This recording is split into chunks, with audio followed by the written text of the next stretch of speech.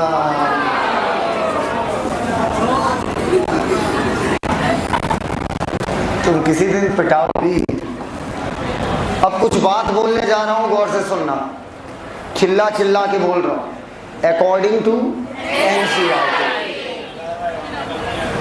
मुझे ये बात बोलनी पड़ रही, मैं क्षमा प्रार्थी हूं। अकॉर्डिंग टू एनसीईआरटी, ठीक है, एंड केएल कोटपाल बोथ, ठीक।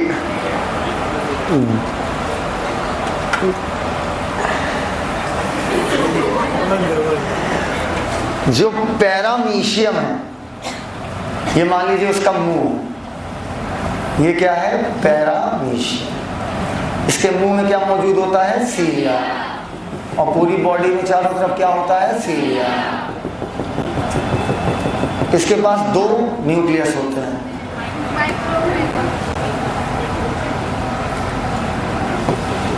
एक बड़ा, तो स्वाभाविक है अगर एक को बड़ा बोल दिया तो दूसरा छोटा ही होगा।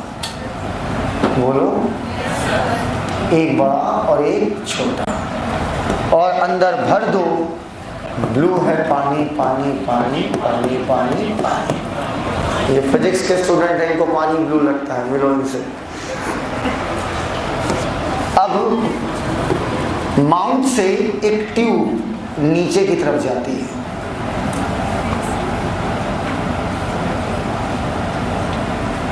माउथ से एक ट्यूब नीचे की तरफ जाती है। इस ट्यूब का नाम मैंने आपको पहले पढ़ाया है, साइटोफेरिंक्स। कोटपाल से इन्होंने चोरी की है क्या कोटपाल? तुम यार पहले हमको दिखाओ तुम्हारा सिलेक्शन हुआ है नहीं हुआ है। इनका यार आज रिजल्ट चेक कराओ भैया। इधर सुनो हमारी बात, कह रहे हैं है कौन कोटपाल? ले कोटपाल बेटा इनवर्टिब्रेट्स के सबसे बड़े राइटर हैं। इनवर्टिब्रेट और वर्टिब्रेट्स में कोई बीएससी करता है? करती हो? केएल कोटपाल करी थी?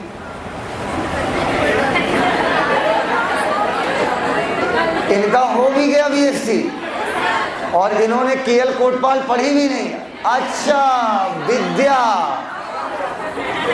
इन्होंने विद्या दूसरे तरीके से अर्जित की है, लिख लिख के, मतलब हद हो गई। कह रही है क्या? मैंने कहा बीएससी कर रही हो? करी। अच्छा, इनवर्टिब्रेट की आती है कि वर्टिब्रेट की? हाँ, इनवर्टिब्रेट दोनों की आती है। अभी मैंने बोला इनवर्टिब्रेट की बेस्ट किताब है, मैंने ये कब बोला कि वर्टिब्रेट की बेस्ट किताब नहीं है? चेक इट ऑन गूगल, डालो invertebrate and vertebrate of RL Kotpal, आ जाएगी। बीएससी खत्म हो गया। इन्हें कोटपाल का नाम, दूसरा झूठ, इन्हें कोटपाल का नाम पता था और इन्होंने कहा, हमने कहा किसकी आती है इनवर्टी की वल्टी? इनवर्टी इसलिए क्योंकि मैंने अभी बोल दिया। परेशान हो, इसके अलावा और भी एडिशन इसके आते हैं, तुम दोनों बोल देती, मैं तीसरा पूछ लेता। अच्छा तो ये बताओ फ्रंट पेज का कलर कैसा है?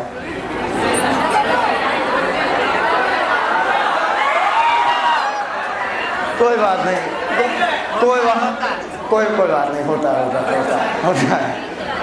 पहचान, सुनो इधर सुनो। तो हाँ, बीएससी में चलती है। तो आरएल कोटपाल की लाइन छापी गई है। एनसीईआरटी मैंने कहा था, national council of educational research on छापिंग एंड ट्रेनिंग।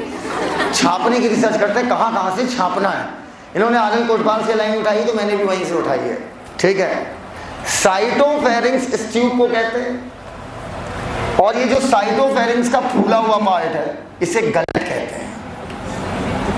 क्या कहते हैं? गलत। साइटोफेरिंक्स से पतला पार्ट है और इसका फूला हुआ पार्ट क्या कहलाता है? गलत, ठीक। अब भूल जाओगे एग्जाम में कौन पहले और कौन बाद में, तो सी पहले, जी बाद में, अल्फाबेटिकल वाइज। बोलो यार, मैंने कहा था ये पानी में रहते हैं, ठीक, सीधी सी बात है। अभी मैंने तने से एक बात बोली थी कि ये बताओ तने, अगर तुम चप्पू लेके, सर कहे सर मैंने आज चप्पू की मदद से खूब सर मैंने लोकोमोशन किया, तो ये चप्पू की मदद से चल रहे होंगे कि तैर रहे होंगे? तैर रहे होंगे। जब हजारों सीलिया है तो ये एक्टिवली स्विमिंग होंगे या एक्टिवली वॉकिंग होंगे? बोलो यार, एकदम clear. Due to thousand of cilia they are actively swimming. बोलो भैया। अब सुनो, मैंने कहा था जब मैंने पढ़ाया इस वजह से मैं ऐसे वो वैसे ही नाव ऐसे करके कि जब मैं छोटा बच्चा था बड़ी शरारत करता था, नाव तैराता था, चींटी बैठाता था, पानी अपनी तरफ खींचता था, नाव अपने आप अपनी मेरी तरफ आती थी। इसी प्रकार आपका पैरामीशियम आओ तो सारे सीलिया मिलकर कोऑर्डिनेटेड मूवमेंट करेंगे, तालमेल बैठा के, और पानी के साथ खाना भी क्या हो जाएगा? साइटोफेरिंक्स गलट से होता हुआ अंदर। क्या इतनी बात एकदम क्लियर है? सीलिया का मूवमेंट कोऑर्डिनेटेड या नॉन कोऑर्डिनेटेड? क्लियर है वाली बात। लास्ट आता है स्पोरोजोवंस। कहाँ गए? हाँ, स्पोरोजोवंस के पास क्या किसी प्रकार का कोई लोकोमोटरी स्ट्रक्चर था? नहीं। ऊपर ये बीमारियां कराते हैं। हाँ, एक मैक्रो न्यूक्लियस है, एक माइक्रो न्यूक्लियस है। एक का फंक्शन वेजिटेटिव है, एक का फंक्शन रिप्रोडक्टिव है, लेकिन जानना नहीं इसलिए बताया नहीं जाता। वरना पैरामीशियम अपने आप में एक चैप्टर है, मोटा चैप्टर। अगर आप पैरामीशियम पढ़ोगे तो एक अच्छा खासा मोटा चैप्टर है, उसके कॉन्टेक्टाइल वैक्यूल पर ही बहुत बड़ी हेडिंग बनी हुई है। तो हमें इतना नहीं जानना ना। अगर आपको खरीदनी तो बताइए, मैं दे दूँ आपको, आप पढ़िए घर ले जाके। पूरा पैरामीशियम ही पढ़ेंगे साल भर। लेकिन ये कन्फर्म है कि जो पैरामीशियम का क्वेश्चन आएगा वो पक्का गलत हो जाएगा, क्योंकि आप इतना ज़्यादा पढ़ चुके होंगे कि आपको कुछ याद ही नहीं रहेगा। स्पोरोजोवंस, नाम पकड़ो भाई, रटे वाले लोग चुप रहे। ये बताओ मैं किस वजह से जाना चाहता हूँ? टीचिंग की वजह से कि चल की मॉडलिंग की वजह से? बेटा जिस दिन से हमारे जैसे मॉडल होने लगे ना, समझ ना दुनिया में सब अंधे हैं। और सही बात, अगर हमें मॉडल कह रहे हो तो मतलब तुम बेटा अंधे हो, उसका मतलब।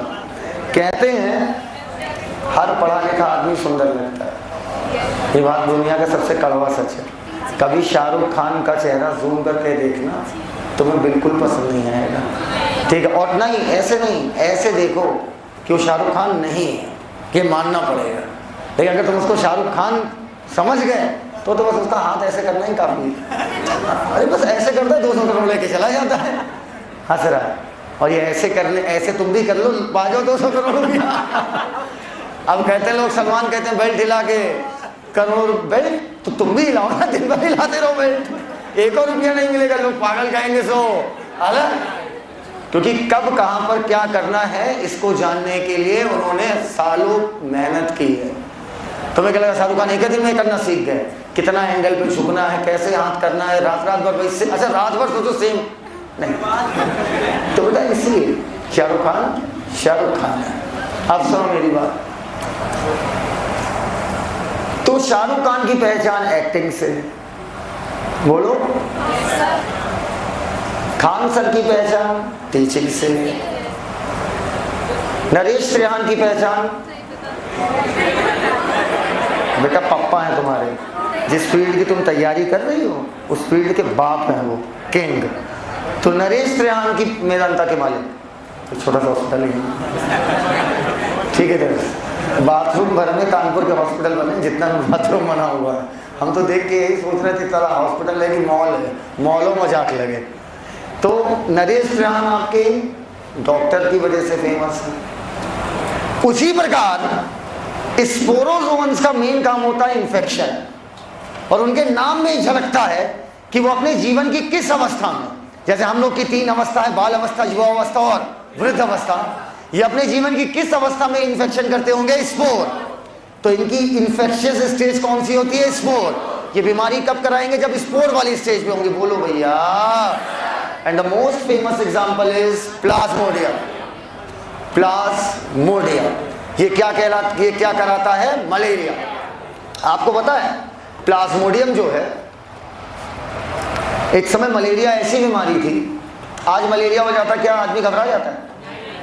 कह रहे भैया मलेरिया होगा, मलेरिया शायद होगा, ऐसा नहीं होता। आज मलेरिया बहुत कॉमन बीमारी हो गई है। तने तुम्हें तो मलेरिया हुआ है तुम मलेरिया को हो जाओगे। कितने लोगों को मलेरिया हुआ है? मुझे भी हुआ है। कितने लोगों को मलेरिया हुआ है? अब जब मलेरिया होता है, आप बच गए, जिंदा हो। एक टाइम था 10 लाख लोग मरे थे मलेरिया से। जैसे जब कोविड आया था, high Covid high Covid high Covid. जब भी कोई चीज़ मार्केट में नई लॉन्च होती है ना, तो मार्केट को बहुत बड़ा झटका देती है, समझ गए? तो उसी प्रकार मलेरिया जब पहली बार पता चली तो मलेरिया ने तबाही मचा दी। इबोला वायरस पता चला, तबाही मचा दी। कोरोना वायरस पता चला, तबाही मचा दी। बोलो यार, वैसे जब मलेरिया का पता चला 10 लाख लोग मर रहे थे। 10 लाख, आंकड़ा सोचिए। 10 लाख लोग अगर खड़े हो, तुम 1000 हो, और 1000 इतने ज़्यादा लगते हो, कभी स्टेज से देखना। मतलब तुम्हें अगर घबराहट ना हो जाए ना, जब इतनी सारी, मतलब सभी को एक बार में देख नहीं पाओगे, मतलब ऐसे करके पूरा ऐसे तुम्हें आईज ऑन करना पड़ेगा, और 10 लाख लोग मार दो। तो बताओ, मलेरिया का ह्यूमन पॉपुलेशन पर नॉर्मल इफेक्ट था कि स्टैगरिंग इफेक्ट था? स्टैगरिंग का अर्थ नहीं समझ पाए, लेकिन जो मेरा बोलने का अंदाज था वो ऐसा था कि लग रहा था कुछ बड़ा है। बोलो, कई शब्द हम बोलने के अंदाज से पकड़ते हैं। स्टैगरिंग मतलब बहुत भयावह असर। तो कहते हैं Plasmodium the notorious malarial parasite. Notorious मतलब बड़ा शैतान है। शैतान जैसे छोटा बच्चा, अरे बड़े शैतान हो तुम, 10 लाख लोगों को मार दिए। Plasmodium the notorious malarial parasite, ये क्या करता था? ये इसने 10 लाख लोगों को एक टाइम मारा, जिसपे ह्यूमन पॉपुलेशन पर बहुत भयानक इफेक्ट, बहुत स्टैगरिंग इफेक्ट पड़ा। एंड, स्टैगरिंग मतलब भयानक। एंड ऑफ प्रोटोजोआ, एनसीईआरटी पढ़िए। Protozoa, all protozoa are autotroph, चाहे प्रेडेटर हो सकते हैं या parasite. They are believe to be primitive relative of animal. There are 4 major group of protozoa based on, हाँ तो लिखो ना, बोल क्या रही हो? Based on locomotory structure. There are 4 major group of protozoa based on locomotory structure. अच्छा, मुझे अपनी ही मौज लेने में बहुत मजा आती है। नहीं मौज और कोई लेना नहीं, मैं जो लेता हूँ। नहीं, सामने वाले की भी लो और अपनी भी लो, तब आता है मजा। Amoeboid protozoa. These organisms live in fresh water, sea water. अरे समझ गए सर, पानी चाहिए सर। क्या बकवास लगा रखा है आपने? हम बकवास लगा रखे। अब चला जाऊँ घर, सीधे बता रहा हूँ, और आऊँगा फिर 10 बजे पढ़ाने, बैठे रहना। They move and capture. ये मूव करते हैं और पकड़ते हैं अपने प्रे को। प्रे मतलब शिकार। Bye putting out pseudopodia. ओए पीछे 2 लोग, लड़कियां, मैन इन ब्लैक पढ़ती रहो। लड़कियों, तुम्हीं से कह रहा हूँ, मैन इन ब्लैक, समझ गई ना? बेइज्जती करो, हाँ ठीक है। अगला, देर, हाँ, prey by putting out pseudopodia. Pseudopodia को फॉल्स फीड कहते हैं, क्योंकि हड्डी वगैरह कुछ नहीं पाई जाती। मैराइन फॉर्म में क्या पाई जाएगी? Silica on the inner surface, outer. Some of them, such as ant amoeba, are parasite. आगे लिखिए, which causes, काजेज नहीं होता, काजेज, causes। बता दो ऐसे ना जैसे मेरा प्रोनाउंसिएशन बहुत खतरनाक हो। Which causes ant amoeba histolytica. Which causes ant amoeba, अरे स्पेलिंग रिपीट कर लो। Histolytica, HISTOLYTICA, histolytica. Oh sorry, which causes, लिख तो नहीं लिया? तो सोचो कितने बड़े गधे हो।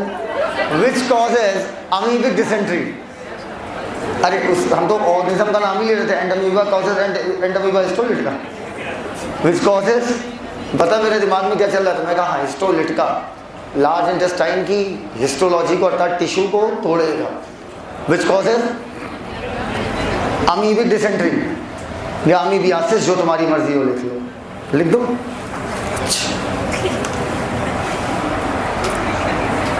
फ्लैजिलेटेड प्रोटोजोआ, ये किसकी बुक है? बहुत बढ़िया, शाबाश, बढ़िया कर रहे हो। एफ और पी को, फ्लैजिलेटेड के एफ को और प्रोटोजोआ के पी को बोल्ड कर दो। फ्लैजिलेटेड के एफ को, प्रोटोजोआ के पी को। अब फ्री लिविंग और पैरासिटिक में भी एफ पी कर दो, एफ और पी उसका भी बोल्ड कर लो। They have flagella, oh my god, मैं तो सीरियस सोच ही रहा था कि आपने बता दिया फ्लैजिला है। The parasitic form causes disease such as sleeping sickness. Example trypanosoma, ऊपर लिखो, trypanosoma गैम्बियंसी,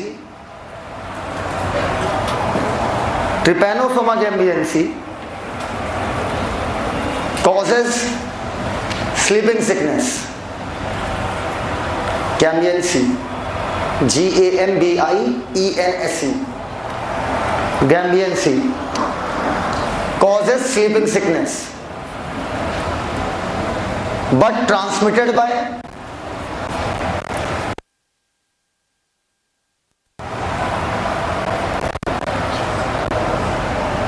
ciliated protozoa. They are aquatic, सीधी बात है, सीलिया है तो क्या होगा? एक्वेटिक। चप्पू क्या जमीन पर चलाएगा क्या? They are aquatic, actively moving organism, underline करो, AR बन जाएगा। एक्टिवली मूविंग क्यों है? क्योंकि मौजूद है हजारों सीलिया। दे हैव अ कैविटी, जिसे हमने क्या बोला? गलेट। दैट ओपन, इधर बेटा इधर, समझ गए ना? गलेट जो बाहर की तरफ खुली हुई है ना? अरे देखो तो, देखो दैट ओपन आउटसाइड, अरे उल्टा देखो ना, गलत है, गलत आगे से बाहर की तरफ खुली हुई है ना यार। कह रहा दे हैव कैविटी, जिसे कह रहा गलत, that open to the outside of cell surface, cell की सरफेस के बाहर तक जाती है। The coordinated, underline, the coordinated movement of rows, rows मतलब लाइन से लगे हुए, of cilia causes the water laden, laden मतलब जाना, पानी अकेला जाएगा भी, खाना भी जाएगा, खाना। Food to be steered into gullet, steered मतलब पानी के साथ मिलकर जाना, मिलकर जाना, पानी के साथ मिलकर खाना भी गलेट के अंदर चला जाएगा, उसकी हलक में चला जाएगा। Example paramecium. This include diverse organism, मिला, that have an infectious spore like stage in their life cycle. The most notorious is plasmodium, जो कि मलेरियल पैरासाइट है, which causes malaria, a disease which has a भयानक effect, वही on human population over and out. Kingdom protista खत्म. Now next kingdom will be kingdom fungi. Before fungi you must have to revise 4 minute monera, 4 minute monera, normal line, note point बना के डाल लो। Cyanobacteria, comma euglena, cyanobacteria, comma euglena, comma plants have chlorophyll A, have chlorophyll A. इन तीनों के पास chlorophyll A होता है। क्या? Cyanobacteria, euglena, plants have chlorophyll A.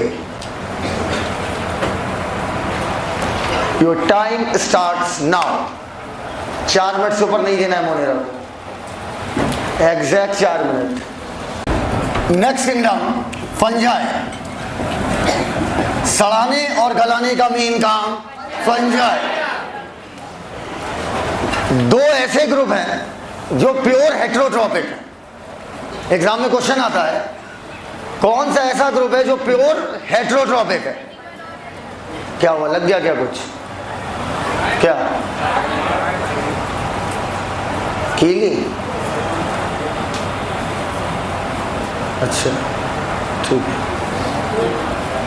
सीटें सारी चेक कराओ आज रात में, सारी सारी मतलब सारी, यहाँ से लेके वहाँ तक स्टाफ बुला लो। अभी लग गया, टेटनस ज़रूर लगवा लेना, सीरियसली बोल रहा हूँ। कभी भी लोहा लग जाए या तो टेटनस तुरंत लगवा लीजिएगा, 6 महीने काम करेगा। अगर आप मजाक में ले रहे हो ना, तो आज YouTube पर रील्स देखते हो, डालना पेशेंट ऑफ टेटनस, और टेटनस कब हो जाएगा ना पता नहीं चलता, नॉर्मल चीज़ से हो जाता है टेटनस। और अभी पूछ लो, इनसे पूछ लो, अभी एक बच्चा था, स्टूडेंट था, उसका रात में कितने बजे फ़ोन आया था? 3:30 बजे मेरे पास फ़ोन आया था कि उसके नाम नहीं बता सकता, उसके ब्रदर को कुत्ते ने काट लिया था, और कुत्ता एकदम नॉर्मल था, एकदम नॉर्मल। तो उसने मेरे को पहले वीडियो भेजा, उसने मुझे कॉल कर रहा था। रात में इतनी कॉल किसी की आएगी, 2-3 आएगी, तो रात का एक कॉल भी भारी पड़ जाता है ना। रात में क्यों किया? रात में किया मतलब इमरजेंसी, तो मैं 11 के बाद उठा ही लेता हूँ। मैंने उठाया तो मैंने कहा क्या हो गया? कहते सर भाई की तबीयत खराब है। मैं कहा भेज दे रहा हूँ किसी को, दिखाया आएगा। तो इनको जब तक मैं कॉल करता तब तक उसने वीडियो भेज दी, और उस वीडियो में उसका जो सगा भाई था, दोनों पढ़ते हैं, हम ही से पढ़ते हैं, तो वो जैसे डॉग भौंकता है वैसे ही वो भी भौंक रहा था, ठीक। पूरी बॉडी में अकड़न सेंस चला गया था। और जिस कुत्ते ने काटा था वो एकदम नॉर्मल कुत्ता था, कोई ये नहीं पागल कुत्ता, पालतू कुत्ता, पालतू अच्छा कुत्ता, अच्छी जगह पल रहा है, अच्छे से पल रहा है। और उसे था रेबीज़, और रेबीज़ चला गया उसमें। तो रेबीज़ में क्या होता है, कोई किसी को टच नहीं कर सकता। ये बना होता है ना उसकी थूक, उसकी लार, या उसके आंसू, उसका यूरिन। और मेरे यहाँ घाव लगा हुआ था, यहाँ भी घाव लगा था। घाव मेरे बहुत लगते हैं ना रात में, यहाँ भी घाव लगा हुआ था। अब कोई जाएगा तो कोई तो जाएगा, तो आँख बंद करके हम कहें जय बजरंगबली। तो मुझे जो मेन चीज़ चेक करनी थी वो ये चेक करनी थी कि बचेगा या नहीं बचेगा। नहीं बचता तो मैं डिप्रेशन में चला जाता। तो मैंने एक चार्जर उठाया उसके कमरे से, उसके बाद भी बताऊंगा मेरी कितनी फटी थी, ये भी बताऊंगा इन्हें पता है।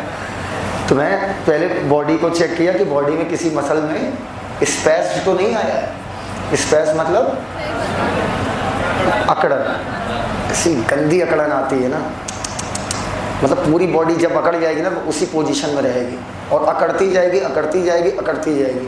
ये सारे कॉर्ड्स, ये यहाँ गर्दन की मसल अकड़ जाएगी सीधे। फिर जो साउंड आता है ना, ये साउंड आता है इसीलिए कि गर्दन अकड़ जाती है, तो चिल्लाता है तो चिल्ला नहीं पाता, फिर वो सेंस में ही नहीं रहेगा कहाँ है।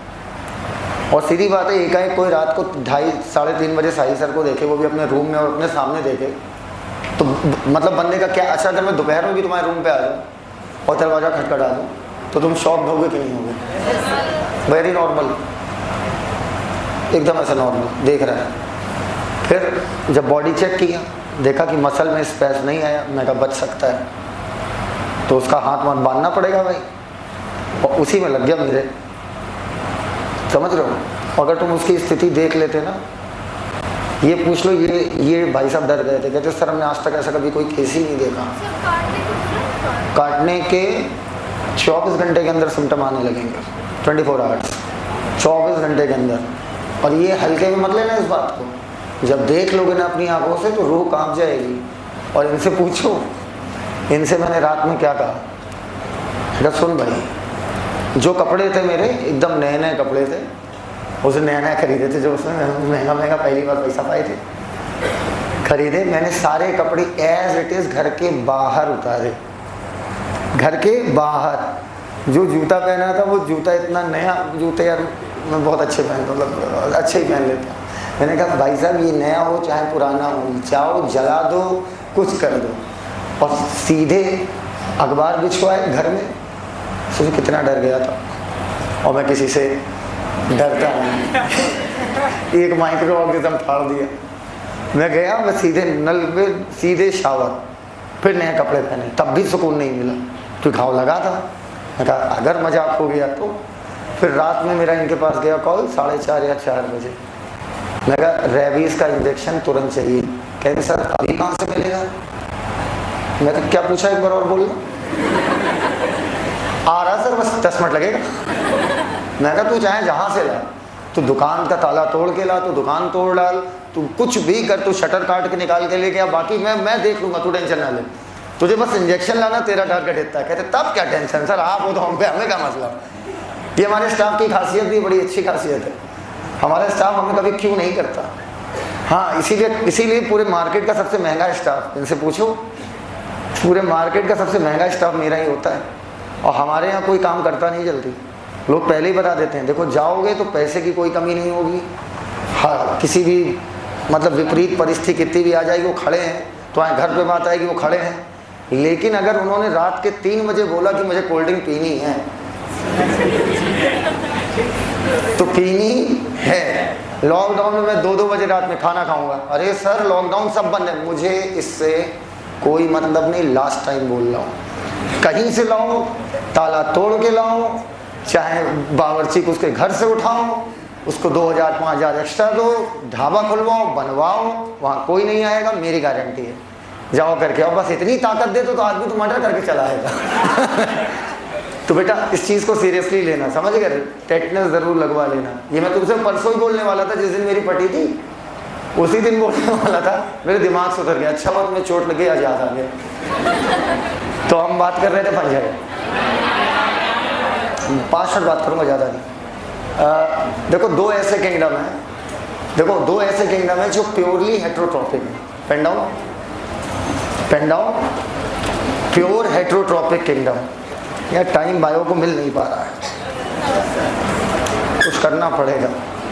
देखो लास्ट टाइम मैंने कहा था कि बायोलॉजी पूर्वाल सर के बाद होगी, तो पूर्वाल सर ने रुकवा दिया, ठीक, उन्होंने कहा भाई 1 महीने रुक जाओ, 1 महीने रुक जाओ। अब बड़े भैया कह दिए तो उसमें कुछ नहीं बोल सकते, हम थोड़ा दबाव डाले, हम कह रहे भैया बात कह दिए ना, बात खत्म हो गई, हम भी कह दिए बात खत्म हो गई। अब 1 महीना पूरा हो चुका है, बोलो बेटा। और कल मैंने आनंद सर के सामने पोरवाल सर से पूछ लिया, हम कहा भैया 1 महीना हो गया, कहना कुछ भी करो आनंद ठीक है ना, हम तो उधर नहीं अब इधर, अब तुम्हारे बड़े भैया इधर हैं, वो ज़्यादा ऊपर और ज़्यादा ऊपर बढ़ने की जरूरत नहीं है, 1-2 दिन में निपटा देंगे, निपटा देंगे मतलब 3rd नंबर पे ले आएंगे। लिखिएगा pure heterotrophic kingdom dash fungi and animal. बहुत अच्छा सवाल है ये, फंजाई और एनिमल प्योर हेट्रोट्रॉपिक किंगडम, इसमें कोई भी ऑटोट्रॉप आपको नहीं मिलने वाला। Pure autotrophic kingdom, pure autotrophic kingdom plants, नहीं ये तो हेट्रो था, ये हो गया pure heterotrophic kingdom fungi and animal. अब प्योर ऑटोट्रॉपिक किंगडम प्लांट्स, उसमें हेट्रोट्रॉप आपको नहीं मिलेंगे। एक बहुत छोटा सा केस आता है टेरिडोफाइट का, बहुत छोटा सा, तो उतने छोटे केस के लिए आप उतना छोटा एक्सेप्शन आप एक्सेप्ट मत करो, आप यही प्लांट ही आंसर लगाओगे। अगला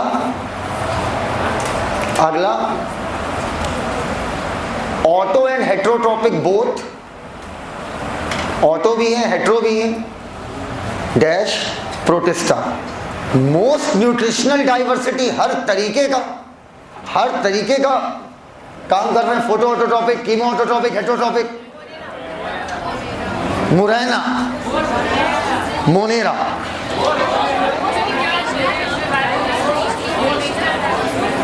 मोस्ट न्यूट्रिशनल डाइवर्सिटी, पूरा नहीं लिखवाऊंगा, kingdom with most nutritional diversity, वो understood, dash Monera. Decomposer kingdom नहीं, डिकम्पोजर ग्रुप गलत, बैक्टीरिया फंजाई, मैंने ग्रुप बोला किंगडम नहीं बोला, सॉरी और ही नहीं। Decomposer group Monera and fungi, ओ bacteria and fungi.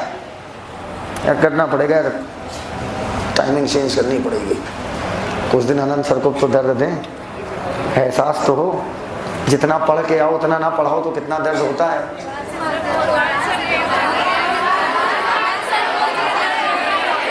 Porwal sir तो भाई मचा रहे हैं, देखो इस बीच उनसे नहीं बोल सकता कुछ ज़्यादा, इस बीच उनका मूड बिल्कुल सही नहीं है, ज़रूरत से ज़्यादा अपसेट है, ज़रूरत से ज़्यादा आज भी बहुत टेंशन में थे, बहुत ज़्यादा दुखी थे क्लास से पहले, फिर हंसे, कह रहे बताओ साला कितनी दोगली ज़िंदगी है।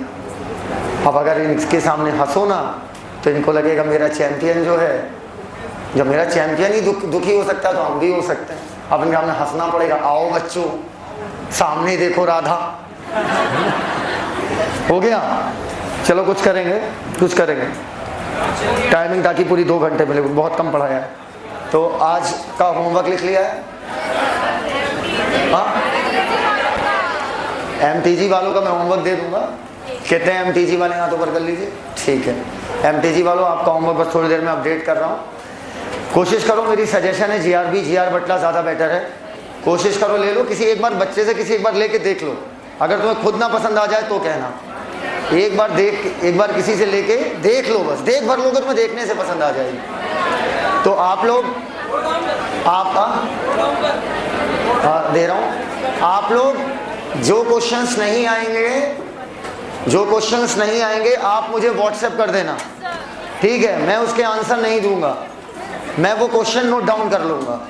तो वो कॉमन ही होते हैं सबके क्वेश्चन, 10 ही 12 निकलेंगे वो, तो वो 10-12 क्वेश्चन मैं क्लास में डिस्कस करूँगा। समझ गए ना हमारी बात? जो क्वेश्चन सुन ही नहीं रहे हो यार, जो क्वेश्चन नहीं आएंगे सब लोग प्लीज़ यार, मतलब मेरा व्हाट्सएप भरा होना चाहिए, ठीक है? सबका देखूंगा अक्का। वो मार्क ऑल रीड होता है ना? हाँ, नहीं मजाक नहीं, मैं सच में सबका देखूंगा। और तुम मिला लेना, एक टाइम पर नहीं देखूंगा, अलग अलग टाइम पे जाएगा। तो सब लोग भेजना, समझना, सबका देखूंगा, क्वेश्चन पेन डाउन करूंगा, और जो जितने कॉमन निकल जाएंगे उन सबको क्लास में बोर्ड पर लाकर डिस्कस कर दूंगा। क्लियर है भैया?